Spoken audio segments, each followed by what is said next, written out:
I have to remind you that I went into this having no confidence in my ability. I mean, doubting I could ever even become a makeup artist. Here I'm not only a makeup artist, I'm the head of a department, in a very vital industry. I am learning like crazy. I'm already getting publicity because I was very lucky. We had an excellent publicity department with photographers always covering everything. And I was getting write-ups and things from some of the earliest days.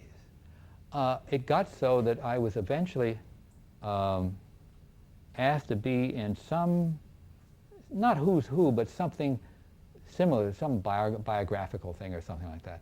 So I was very early in my career. I was a recognized, well-known makeup artist, having a certain amount of fame already. So my head was, in the clouds. I was on, I was on a real roll. And I was, because I was young and in good health, I was full of energy. I didn't tire easily. So all of this was just my life.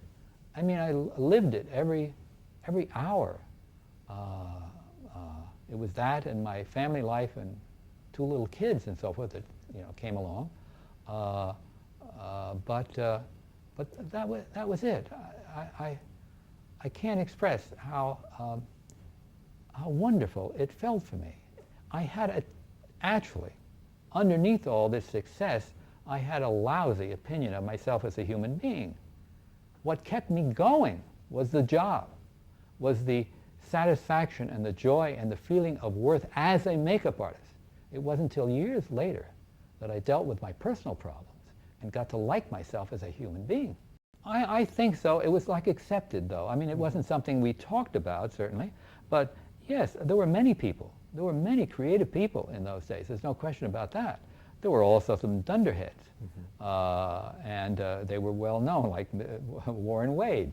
But on the whole, there were a lot of young, vital, creative people, and particularly as we got into color television, because the investment in money and in personnel that RCA, NBC made in order to get the RCA color system approved by the FCC in opposition to CBS's was enormous.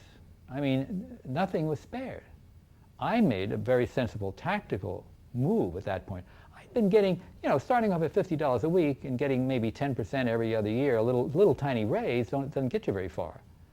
Well, I finally had it. I'd asked for raises and wasn't even getting anything. And so finally I planned to leave NBC in the mid-50s. Now color television was just beginning to become extremely important. So my timing was actually, couldn't have been better. And I was aware of this. And when I told my supervisor, a very nice man named Grant, Norman Grant, head of the art department then. And when I told Grant, he was shocked. And he said, don't do anything yet. I'd already planned to do some outside, some freelance work at other networks. And I got my salary was, I asked for double. So I doubled my salary, and I got back total authority of my department, which had been done by these supervisors who I didn't get along with very well.